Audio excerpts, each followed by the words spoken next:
Good evening, friends.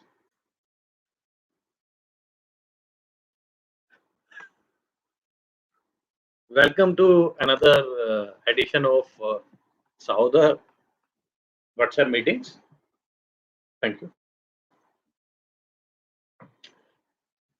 Sorry, there was a disturbance.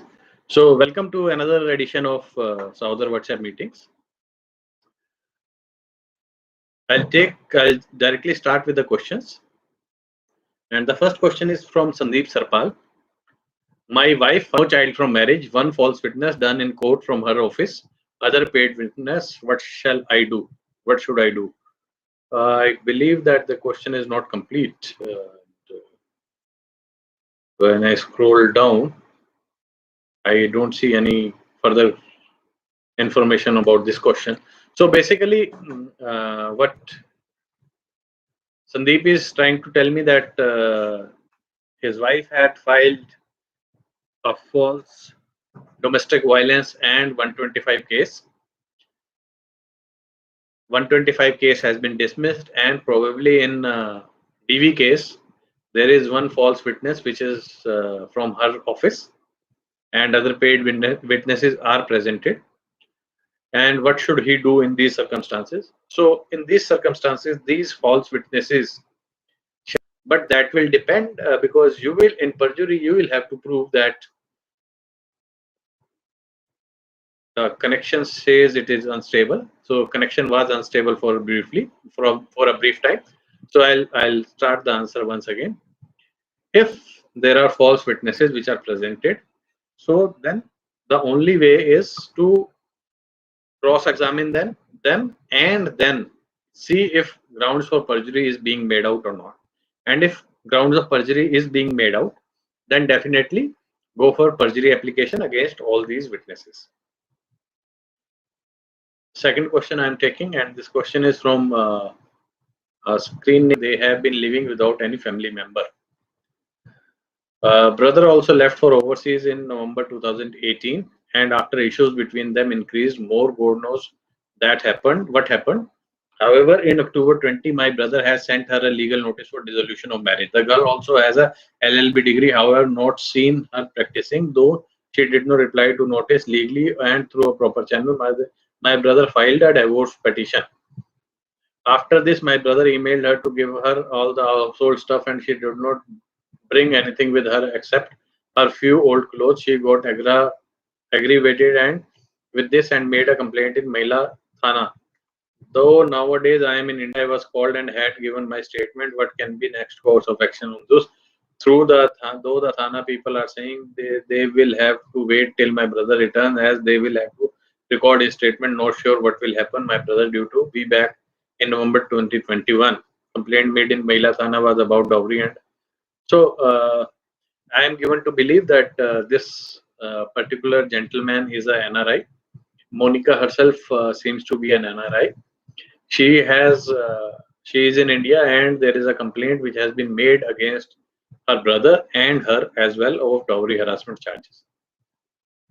And what is her and her brother's next course of action? She wants to ask about these things.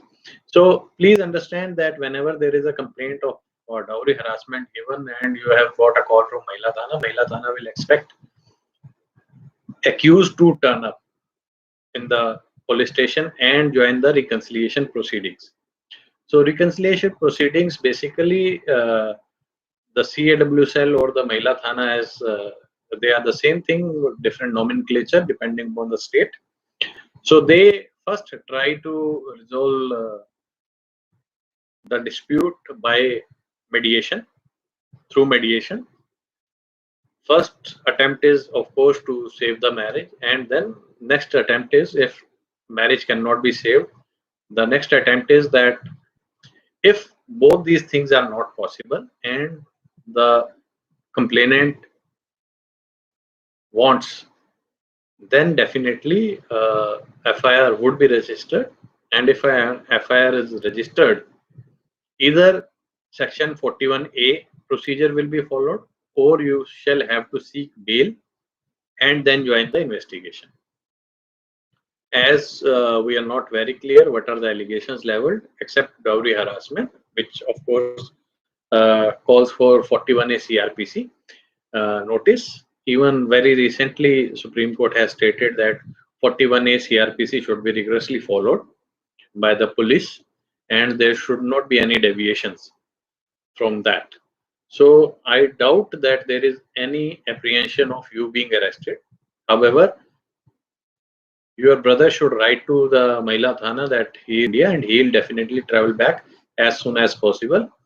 It is not, I don't think that it is possible for Mahila Thana to wait till November 2021. However, if he comes once and joins the proceedings and then the FIR is there, it will be easier for him to get anticipatory bail. Till few years back, there was always a fear with the NRI that if they come to India, they'll not be able to go back. However, in most of these states, when I say most of the states, I mean that the states uh, which I have personally interacted, in which I have personally interacted with a lot of people, that is Punjab, Haryana, Delhi, Uttar Pradesh, Rajasthan, Madhya Pradesh, Maharashtra, Gujarat. So all these states, I have not seen in last few years any coercive actions or any passport impounding if the accused has turned up fairly quickly at the initial stage of the investigation. However, if you delay and the police has opened LOC, that is lookout circular, or NBW has been issued against the accused, then of course it becomes little difficult to get passport back. But even that is very much possible, and it is very much possible to resume your vocation or job, whatever is there in a foreign country. Not a problem. It is not a problem. So you should not be frightened. The NRA should not be frightened nowadays. At least in the states which I have told. And if they join the investigation in the very initial stage, there is no chance that their passport will be impounded, or there will be any LOC against them, or there will be any issues in them returning to their respective countries where they are residing and they are doing their vocation or doing their job or business wherever. Uh, However, delay will only hurt you, as you have attended the proceedings in the CAW cell or Mahila Thana, whatever it is. There is absolutely no reason for you to be stuck in India. You can go back as and when travel resumes. I have already told you that your brother should write to the investigating officer or the SHO of that particular Mahila Thana about his intention to join the proceedings and the reason state, and he should state the reason that he is unable to come only because of COVID. The travel is restricted nowadays, and when you're writing a letter to any of these people, it is very important that you mark a copy to the SP or SSP of that particular district, so that that letter is also forwarded to the IU and the SHO, and they are bound to take cognizance of those letters. If you do that, I am very sure there will be no problems with your brother. He'll not be stuck in India, and the case will proceed as it has to proceed. It may uh, go on for years also. It may settle very soon. But in that aspect, both the parties, how they act, how they react, would be material. For the initial problems, I have already given you solution. For the regular problems, we'll see what is the next action of the Mahila Thana or the complainant. Then we will act accordingly. I hope that clarifies a lot of points. Professor has asked a question, and the question is, what could be the points for discharge stroke dismissal of DV case at initial stage? So, my dear professor, it is very difficult for any cases, be it 125, be it domestic violence, be it 498A, or be it any divorce case, to be dismissed at very initial stage. It is very, very difficult.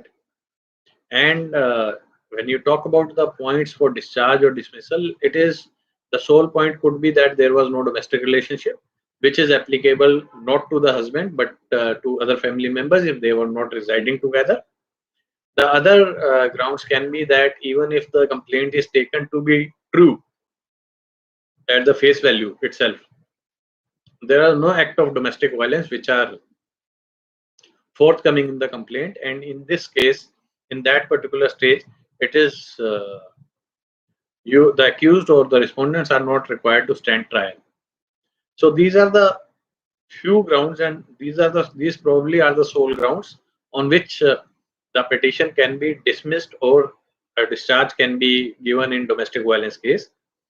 All other grounds are basically factual grounds, that we had not done any domestic violence, she is working, she's earning sufficiently, she has enough assets, she has taken money from me, she is of bad character, and all these things, whatever be your factual defenses, they'll come at a later stage and they can only be brought forward in the court during the evidence stage, and that is why it is not possible to get a discharge or dismissal of domestic violence or any case for that matter at the very initial stage. I don't know why these questions keep on cropping again and again, that as if there could be some magic trick in the court that any case can be dismissed at a very initial stage, which is very, very difficult. It can, even if it happens, it is rarest of the rare case. And the grounds I have already told you, it cannot be beyond any of these grounds that these cases are dismissed at the very initial stage.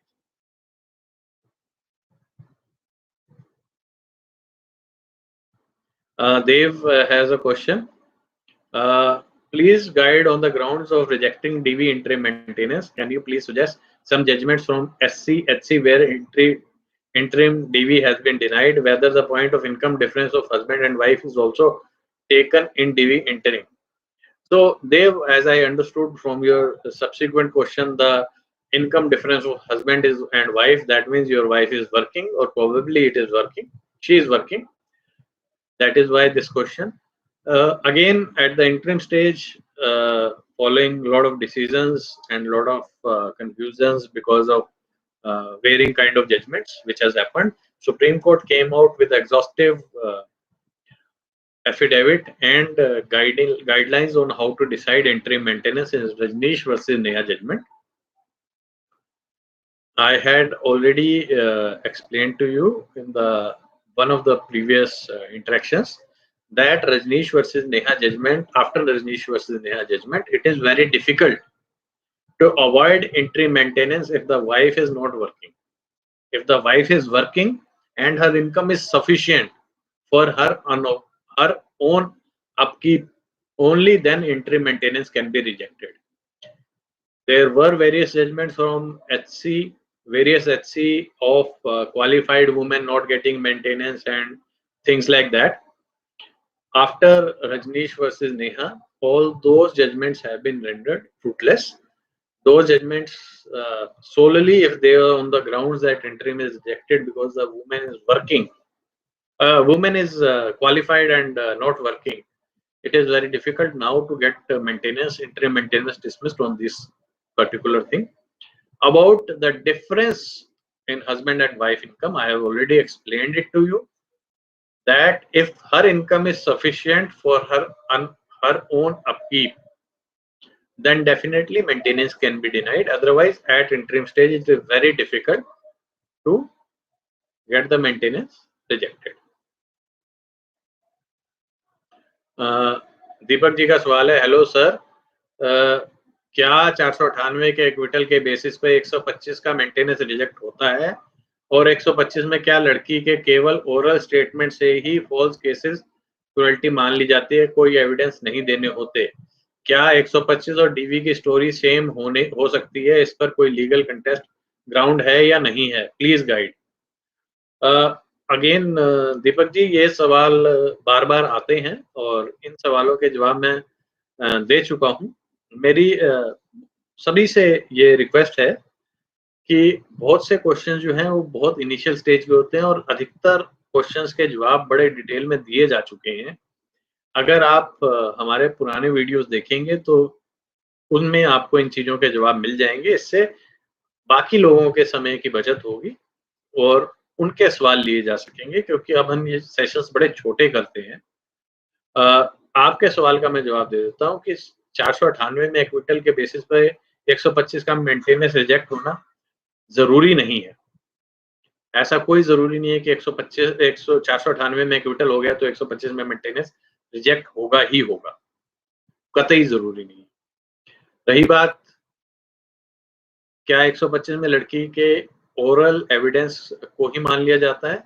तो समझिए कि 2 तरीके से कोई भी case prove होता है, या तो ओरल एविडेंस से, जिसको हम कहते हैं कि विटनेस स्टेटमेंट से, या डॉक्यूमेंट्री एविडेंस से, जिसमें कि कोई वीडियो, पिक्चर्स, मेडिकल, इस तरह की चीज़ें होती हैं। हर एक घटना के लिए डॉक्यूमेंट्री एविडेंस का होना आवश्यक नहीं है और संभव भी नहीं है। अगर वो संभव नहीं है तो उस चीज़ को प्रत्यक्षदर्शियों के द्वारा बताया जाता है, जिसके लिए ओरल एविडेंस सफिशिएंट होता है। ओरल एविडेंस में आपको प्रत्यक्षदर्शी को या विटनेस को क्रॉस एग्जामिन करने की राइट होती है और उस राइट का एक्सरसाइज कर कर आप उसकी स्टेटमेंट को झूठा प्रूव कर सकते हैं। इफेक्टिव क्रॉस एग्जामिनेशन से आप विटनेस की स्टेटमेंट को झूठा प्रूव कर सकते हैं। इसलिए अगर लड़की के पास कोई मेडिकल नहीं है तो यह ज़रूरी नहीं है कि उसके साथ किसी प्रकार से कोई अत्याचार नहीं हुआ है। उसके पास सफिशिएंट ग्राउंड फिर भी हो सकता है।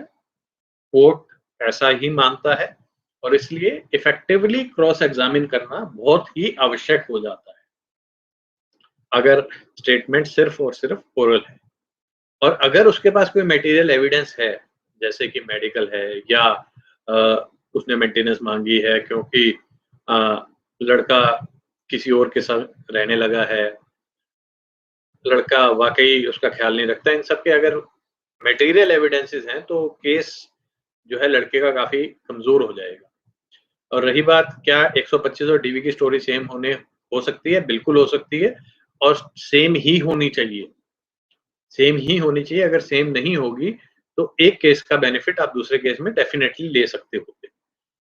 बहुत से लोगों का ये बार-बार सवाल आता रहता है कि एक ही स्टोरी पर 2 केस कैसे चल सकते हैं? तो सुप्रीम कोर्ट तक ने ये हेल्ड किया है कि एक ही सेट ऑफ एलिगेशंस पर डोमेस्टिक वायलेंस और 125 के दोनों के मुकदमे चलाए जा सकते हैं और जो भी रिलीफ है वो डिफरेंट रिलीफ दोनों पिटीशंस में मिलता है, तो इसलिए डिफरेंट डिफरेंट रिलीफ दोनों पिटीशंस में मिल सकते हैं। हालांकि जो इंटरिम मेंटेनेंस एक कोर्ट ने लगाई होगी, नॉर्मली दूसरा कोर्ट उसमें उसको कंसीडर करेगा और मल्टीपल मेंटेनेंस जनरली नहीं लगती है।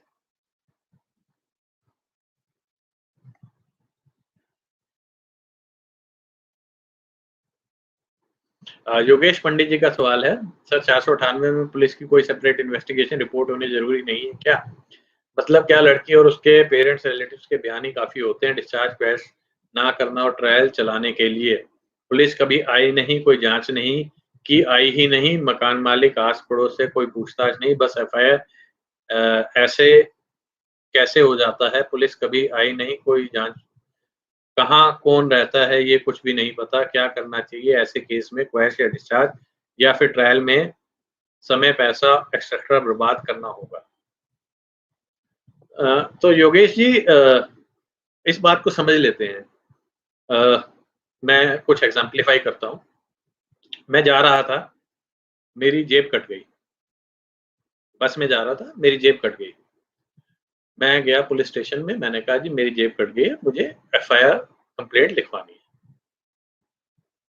अब पुलिस वाले के पास 2 रास्ते हैं। अगर मैं आपकी स्टेटमेंट या बहुत से लोगों की स्टेटमेंट के हिसाब से चलूँ, तो पहले पुलिस वाले को मेरे साथ जाना चाहिए। उस बस की तलाश करनी चाहिए, जिस बस में मेरी जेब कटी है। उसमें बैठे हुए हर एक आदमी का एक बयान लेना चाहिए और पता होने के बाद कि हाँ, जब ये सिद्ध हो जाए कि हाँ मेरी जेब कटी है, तभी जाकर पुलिस को एफआईआर लिखनी चाहिए। यह संभव नहीं है। मेरी कंप्लेंट है, वो फर्स्ट इंफॉर्मेशन रिपोर्ट है। मैंने जाकर बताया कि मेरी जेब कट गई है, किसी ने मेरी जेब में से मेरा पर्स निकाल लिया है, मेरा वॉलेट निकाल लिया है। पुलिस उसी को आधार मानकर मेरी कंप्लेंट रजिस्टर करेगी, इन्वेस्टिगेशन शुरू करेगी। इन्वेस्टिगेशन के दौरान अगर वो किसी एक्यूज को एप्रीहेंड कर लेती है, तो जरूरी नहीं है कि वो जाकर देखेगी कि पहले जी हाँ जी इस बस में ये चढ़ा था, नहीं चढ़ा था, ये इसके कितने लोगों ने गवाही दी। नहीं, वो मात्र मेरी स्टेटमेंट से और उसके पास मिले हुए सामान से, अगर मेरा पर्स उसके पास पाया जाता है, मेरी स्टेटमेंट मात्र से और उसके पास मिले हुए सामान से ही पूरा केस बनाएगी और कोर्ट के अंदर पेश कर देगी। अधिकतर विटनेसेस इसमें लड़की पक्ष के ही होते हैं। जब लड़की कहती है कि मुझे मारा गया, पीटा गया, तो ऐसे स्थिति में सिर्फ लड़की के बयान लिए जाते हैं। बहुत से मसलों में वेरियस कोर्ट्स ने, हाई कोर्ट ने, बहुत से हाई कोर्ट्स ने और सुप्रीम कोर्ट ने हेल्ड किया है कि जो क्राइम घर की चार दीवारी में होता है, उसके कोई इंडिपेंडेंट विटनेसेस नहीं हो सकते। कोई इंडिपेंडेंट विटनेस जहां संभव नहीं है, वहां इंडिपेंडेंट विटनेस लेने की कोई जरूरत नहीं रह जाती है। क्या मकान मालिक से, क्या पड़ोसियों से पूछताछ होनी चाहिए? हाँ, अगर लड़की का ये कहना है कि मेरे को जब मारा जा रहा था तो फलाना आदमी बीच बचाव करने आया, उसने बहुत समझाया, तो उस स्थिति में जरूर उस पड़ोसी की, उस बीच बचाव करने वाले की स्टेटमेंट लेने की आवश्यकता पुलिस को है, अदरवाइज नहीं है। और ऐसी स्थिति में जब केस में चार्जशीट फाइल हो गई है, आपको क्वैश या डिस्चार्ज पर जाना चाहिए। जैसे मैंने आपको एक्सप्लेन किया, अगर स्थितियां वैसी ही हैं कि मेरे से दहेज मांगा गया, मेरे पिताजी से दहेज मांगा गया, मेरे भाई से दहेज मांगा गया, मेरे मामा जी के सामने दहेज मांगा गया, तो भाई उसकी पिताजी और मामा जी की स्टेटमेंट इनफ है चार्जशीट प्रेजेंट करने के लिए, और पुलिस को कोई इंडिपेंडेंट विटनेस की इसमें आवश्यकता नहीं है। हाँ, अगर उसने ये कहा है कि इस मांगते समय रामलाल, श्यामलाल, पड़ोसी, पंडित, ये सब लोग मौजूद थे, तब रामलाल, श्यामलाल, पड़ोसी और पंडित के बयानों की भी आवश्यकता है। और अगर वो नहीं है तो ये लैप्स इन इन्वेस्टिगेशन है, पर लैप्स इन इन्वेस्टिगेशन का फायदा भी आपको ट्रायल पे ही मिलेगा। इस बेसिस पे डिस्चार्ज या क्वैश नहीं लगाया जा सकता। रही बात, आपने कहा कि समय और पैसा ट्रायल में बर्बाद करना होगा, तो मैं अपने एक्सपीरियंस से बता देता हूँ, समय और पैसा क्वैशिंग में ज्यादा बर्बाद होता है। अगर आप रिलेटिवली देखेंगे तो क्वैशिंग में समय और पैसा ज्यादा बर्बाद होता है बजाय ट्रायल के। रही बात डिस्चार्ज की, डिस्चार्ज इज जस्ट चार्ज पे बहस, तो समय करते समय आप डिस्चार्ज हो सकते हैं। अगर कोई एप्लीकेशन भी आप लगाना चाहते हैं डिस्चार्ज के, तो वो ट्रायल का ही हिस्सा है, उसके अंदर कोई सेपरेट मुकदमा चलाने की जरूरत नहीं है। अगर डिस्चार्ज नहीं हुआ तो ट्रायल चलेगा, उसमें आपके कोई पैसे नहीं खर्च होते हैं। क्वैशिंग में जरूर पैसे खर्च होते हैं, और जैसा कि बहुत से हाई कोर्ट्स का ट्रेंड रहा है, स्टे बड़ी मुश्किल से मिलता है। चार्जशीट या एफआईआर पे स्टे बड़ी मुश्किल से मिलता है। मुकदमे आपके क्वैश पिटीशन फाइल करने के बावजूद नीचे जारी रहते हैं, और अनलेस आपके केस की मेरिट्स में क्वैशिंग के या डिस्चार्ज के पॉइंट्स नहीं बनते हैं, तो भेड़ चाल में क्वैश या डिस्चार्ज के लिए जाना कोई समझदारी मैं नहीं मानता। मैं सभी को मना करता हूं कि आप थोड़ा सा अपने केसेस के बारे में पढ़ें, समझें। बहुत सा मटेरियल इंटरनेट पे अवेलेबल है, सिर्फ हेडलाइंस ना पढ़ें, उन जजमेंट्स को पढ़ें और समझें कि किन ग्राउंड्स पर कोर्टों ने क्वैशिंग की है या किन ग्राउंड्स पर डिस्चार्ज मिलता है। मैंने क्वेश्चन और डिस्चार्ज दोनों पर डिटेल्ड आर्टिकल्स लिखे हुए हैं, जो कि मेरी वेबसाइट shonikapoor.com पर अवेलेबल है। अगर आपको अंग्रेजी नहीं आती है तो मैंने उनके हिंदी रूपांतर भी, हिंदी में भी उनका अनुकरण करके मैंने लिखा हुआ है। आप कृपया उन्हें पढ़ें। जब आप पढ़ेंगे तब आपको समझ में आएगा कि क्रैश और डिस्चार्ज के लिए जाना हमेशा ठीक रास्ता नहीं है। ट्रायल रन करना कई बार ज़्यादा अच्छा तरीका होता है। अपने एक्सपीरियंस से मैं बता सकता हूँ कि अधिकतर मुकदमे एविडेंस की स्टेज पे खत्म होते हैं। जब लड़की को या लड़की के पक्ष को गवाही देने आना पड़ता है, तब जनरली वो फ़ॉल्टर करते हैं और वो चाहते हैं कि मुकदमा खत्म हो जाए आपसी रज़ामंदी से। ये मेरा एक्सपीरियंस ज़रूर है। हालाँकि कुछ लोगों के अलग-अलग एक्सपीरियंस हो सकते हैं इस मामले में, पर डिपेंड करता है कि कहीं किसी स्टेट का ट्रेंड क्या है। मैं दिल्ली के, हरियाणा के, पंजाब के, राजस्थान, मध्य प्रदेश, उत्तर प्रदेश जहाँ के लोगों से मैं ज़्यादा मिलता हूँ, उनके ट्रेंड्स बता रहा हूँ। आपकी स्टेट का क्या ट्रेंड है? आप अपने वहाँ के मेन राइट ग्रुप में शामिल होइए, समझिए और पहले ये जानिए कि क्या क्वेश्चन के लिए जाते हैं तो सक्सेस रेट क्या है? डिस्चार्ज के लिए जाते हैं तो सक्सेस रेट क्या है? भेड़-चाल में दबाव बनाने के लिए या समय व्यतीत करने के लिए? क्योंकि बहुत सारे लोगों का ये मानना है कि जितना समय निकल जाता है, उतना अच्छा है। लड़की पे दबाव पड़ता है, ये ज़रूरी नहीं है। ऐसा हमेशा ज़रूरी नहीं है। ये बिल्कुल उस केस में ज़रूर होगा जब लड़की की उम्र 24-25 साल हो, उसे रीसेटलमेंट की उम्मीद हो। पर जब लड़की की उम्र 35-36 साल होती है, तो समय जो व्यतीत होता है, उसमें नुकसान लड़के का ज़्यादा होता है।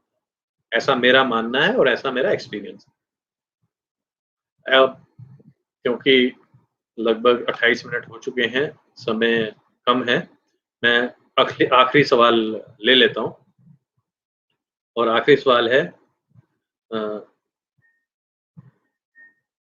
सर मेरी शादी को 9 ईयर सचिन सिन्हा जी का सवाल है। सर मेरी शादी को 9 इयर्स हो गए हैं, एक बच्ची भी है। मेरी वाइफ मुझे पैसे को लेकर तथा मानसिक रूप से प्रताड़ित करती है। मुझे कोई सही राय बताएँ। सचिन जी आप चाहते क्या हैं? मुझे ये समझ में नहीं आया है। अगर आप चाहते हैं कि बीवी को बदला जा सके, तो वो बदलने की क्षमता या तो आप में है या आपकी बीवी में है। कोई थर्ड पार्टी, कोई कोर्ट, कोई वकील, कोई पुलिस, किसी इंसान की बेसिक नेचर को नहीं बदल सकता। आप उसे समझा सकते हैं, मैरिटल काउंसलिंग करवा सकते हैं अगर संग रहना चाहते हैं। अगर ये प्रताड़ना बहुत ज़्यादा हो चुकी है, कोई और रास्ता नहीं रह गया है, आपको नहीं लगता है किसी भी तरह से ये शादी बच सकती है, तो तलाक एकमात्र रास्ता है, पर उसके लिए जल्दबाज़ी कतई ना करें। तलाक का मुकदमा दायर करने से पहले परिवारों को बैठकर इस मसले पर विचार कर लेना चाहिए। आपको किसी मैरिज काउंसलर से मिल लेना चाहिए।